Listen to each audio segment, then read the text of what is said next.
Salut tout le monde, ici un Yeti et cette semaine je vais vous faire un top 5 des meilleurs films adaptés en série.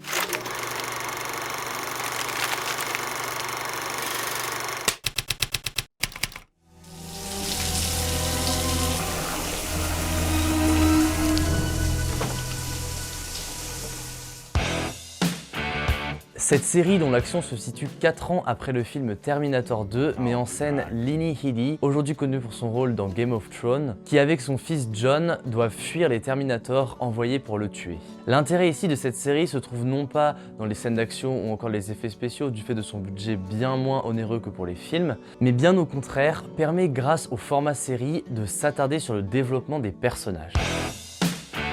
Avec ses 103 épisodes, Parenthood est sûrement l'une des séries les plus populaires de la décennie. Elle est basée sur la comédie dramatique du même nom qui fut un énorme succès aux États-Unis en 1989, mais qui reste totalement inconnue en France. La série nous emmène dans la famille Braverman, allant des parents aux enfants aux petits-enfants dans la baie de San Francisco.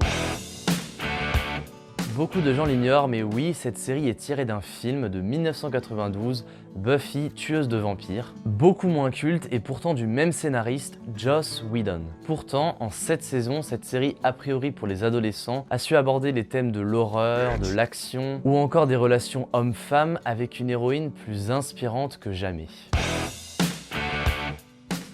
Celui qui a imaginé cette série revenant sur l'adolescence du célèbre Norman Bates n'est autre que Carlton Cuse, ancien scénariste de Lost. Avec 5 saisons, Bates Motel fait largement honneur au film Psychose avec une ambiance très anxiogène, renforcée par 2 excellents comédiens, Freddie Highmore et Vera Farmiga. Avec une série qui s'améliore à chaque saison jusqu'à se payer Rihanna pour la scène de douche la plus marquante de l'histoire.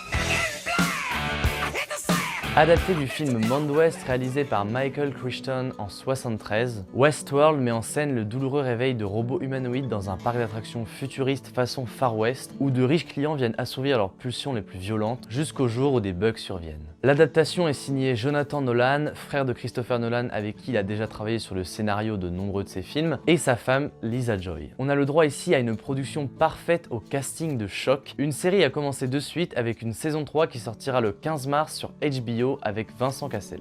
Voilà, c'était un Yeti, j'espère que cette vidéo vous aura plu, n'hésitez pas à me laisser un like comme d'habitude et à vous abonner à la chaîne.